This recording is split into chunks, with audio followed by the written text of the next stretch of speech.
जी साग खाने को बड़ा दिल था मेरा, तो मैं सोच रही थी साग ले आऊँ। तो मैंने ना रात को साग लेकर आई हूँ। ये 2 बैग मैंने काट के इनको धो के अच्छी तरह से फ्रिज में रख दिए थे रात को। बहुत मुश्किल होता है साग काटना और खाना बहुत आसान होता है ना, साग को बड़ा मज़ा आता है। तो ये 2 बैग जो है मैंने साग एंड पालक जो है काट के धो के रात को रख लिया ताकि सुबह उठ के ना इसको आसानी से मैं फिर बना सकूँ। तो अभी मैं इसको बनाने लगी हूँ। बस ये है तो ये 2 बैग ही, लेकिन ये 9 पैक थी, वो जो गुठियाँ नहीं जिसको कहते हैं पंजाबी में वर्ड, तो वो 9 थी ये साग की, और 9 का ये, और 2 पालक भी मैंने ले ली साथ में। तो ये 9 में से ये निकली इतना ही, बस अब पका के ये हो जाएगा इतना सा। तो देख ले कितनी मेहनत करनी पड़ती है और पका के बिल्कुल थोड़ा सा हो जाता है। अब जी यहाँ पर मैंने ना हरी मिर्चें ली हैं और ये साग 1 पैकेट जो है वो इसमें ऐड कर दिया है पानी डाल के थोड़ा सा। तो अब मैं हरी मिर्चें जो हैं वो इसके अंदर ऐड करने लगी हूँ। तो अब देख रहे हैं, तो पानी गैस इसका मैंने ऑन कुकर का कर दिया है। तो ये मैं हरी मिर्चें जो है ना, ये वाली मैंने काटी नहीं, बस ऐसे ही धो के तो ऐड कर दिए मैंने, क्योंकि जितना साग को पकाना है इन्होंने तो बिल्कुल अंदर ही जज्ब हो जाना है। तो जी अब मैं ये 1 अनियन है, ठीक है, 1 अनियन ऐड करने लगी हूँ और 1 चम्मच थोम अदरक जो है जिंजर गार्लिक का पेस्ट, बहुत ज़्यादा नहीं क्योंकि तुड़का भी लगाना होता है ना, फिर उसमें भी होता है।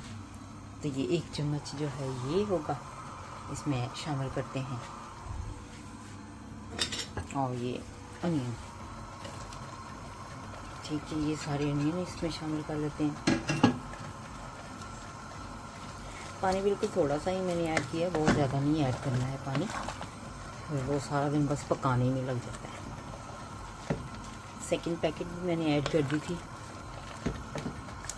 चलो अब इसको हल्की आंच पे तो नहीं, अभी थोड़ा सा पका के फिर इसको हल्की आंच पे रखेंगे। यहाँ पर मैं बेटे के लिए बनाने लगी हूँ नाश्ता। तो बटर मिल्क एवरीथिंग रेडी। मुझे लगी हुई है भूख, मैंने अभी तक कुछ खाया नहीं है, तो बेटे को देने के बाद फिर मैं खुद कुछ खाऊंगी। शुगर गिर गई है प्लेट में, चाय बना रही हूँ। अभी यहाँ पे मैं बनाने लगी हूँ कस्टर्ड ट्राइफल, ये वाली। ये मुझे बहुत अच्छी लगती है और मेरी फैमिली भी बहुत पसंद करती है। तो मैंने कस्टर्ड जो है वो रख दिया है ऊपर कुकर के ऊपर, इनके दूध डाल के, तो मिल्क मैंने ऐड करके तो कुकर पे रख दिया। अब ये मैं इस कस्टर्ड के अंदर दूध मिक्स करके तो इसको रखती हूँ। तो साथ साथ में हम बनाती हैं जेली, ठीक है जी, ये डेकोरेशन पीसेस हैं सारे। तो ये स्ट्रॉबेरी जेली है, ये मैं लगी हूँ बनाने के लिए अभी। बस इसमें सिर्फ मैंने पानी गर्म ऐड करना 10 से, और फ्रिज में रख देनी थोड़ी देर के बाद, तो ये जम जाएगी। उसके बाद फिर हम कस्टर्ड वगैरह इसके अंदर ऐड करेंगे। ये मैंने जेली ऐड कर दी है, तो अब करने लगी हूँ इसमें गर्म पानी 480 के 420 ml, मैं अंदाजे से ही डाल लेती थी पानी। तो ये पानी मैंने ऐड कर लिया है, ठीक है जी। तो अब इसको मिक्स करके थोड़ी देर के लिए रखते हैं ऐसे ही, और फिर इसको रखेंगे हम फ्रिज में।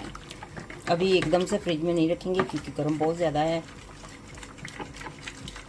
अच्छी तरह से मिक्स कर दूँ मैं। लगता है कि पानी थोड़ा सा और ऐड कर लेती हूँ, मुझे बहुत ज़्यादा थिक नहीं पसंद है, ठीक है। इसमें थोड़ा सा पानी और ऐड करती हूँ, चलें जी, क्योंकि जम तो इसमें जाना ही है इंशाल्लाह ताला।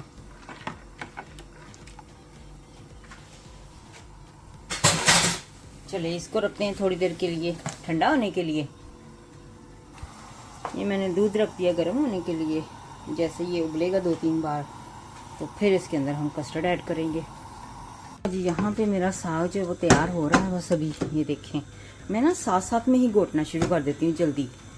अभी पानी भी है, यानी कि पक रहा है ना, तो मैं साथ साथ में इसको घोटना शुरू कर देती हूँ। फिर ये इस तरह का जल्दी जल्दी होना शुरू हो जाता है, फिर जल्दी तैयार हो जाता है।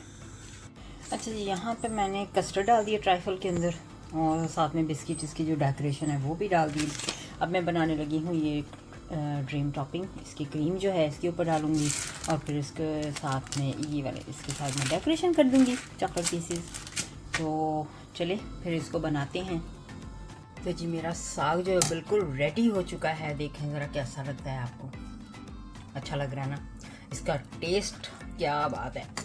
और इसको घोटने में ना बड़ा टाइम लगता है, बताना नहीं किसी को। मेरे हस्बैंड ने मुझे हेल्प की है घोटने के लिए। तो जी मेरे हस्बैंड ने मुझे बहुत हेल्प की, क्योंकि बाजू दर्द करने शुरू हो जाते हैं इसको घोटते घोटते। तो ये मुझे अब ये बस इतना सा ही बना, देखे कितना सारा था ना काट के बना के, तो फिर ये रह जाता है इतना सा ही बस। तो ये जी मैंने क्रीम के लिए पाउडर रख लिया है, और अब इसमें दूध ऐड करके ना इसको बनाते हैं क्रीम। टॉपिंग इसकी बना के ना कस्टर्ड की, तो इसके ऊपर डेकोरेट करते हैं। चलिए जी मिल्क डालते हैं, बस इसको फेंटते जाना है और फिर ये क्रीम बन जाएगी।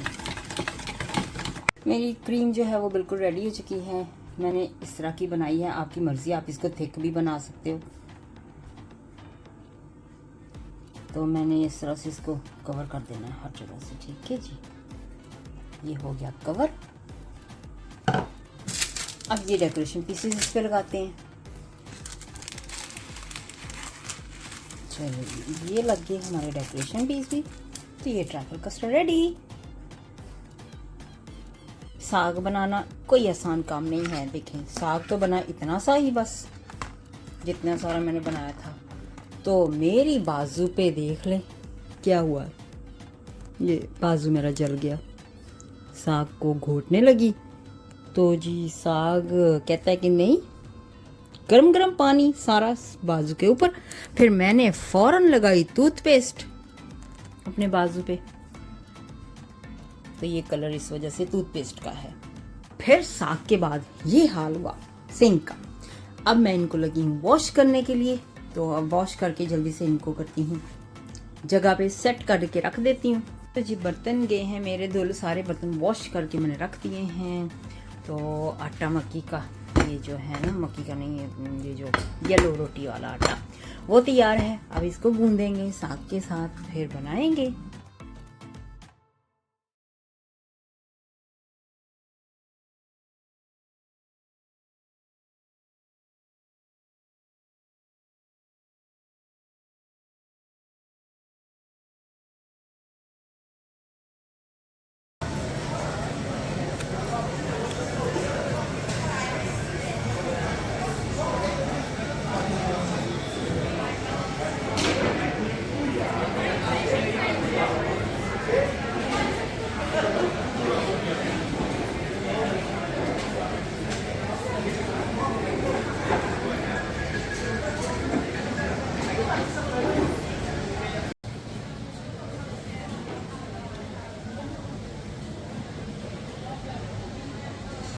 आई होप गाइस कि आपको आज का वीडियो अच्छा लगा होगा, और अगर अच्छा लगा है तो लाइक शेयर कर दीजिएगा, सब्सक्राइब कर दीजिएगा। अपना बहुत सा ख्याल रखिएगा, मुझे इजाज़त दीजिएगा। नेक्स्ट वीडियो तक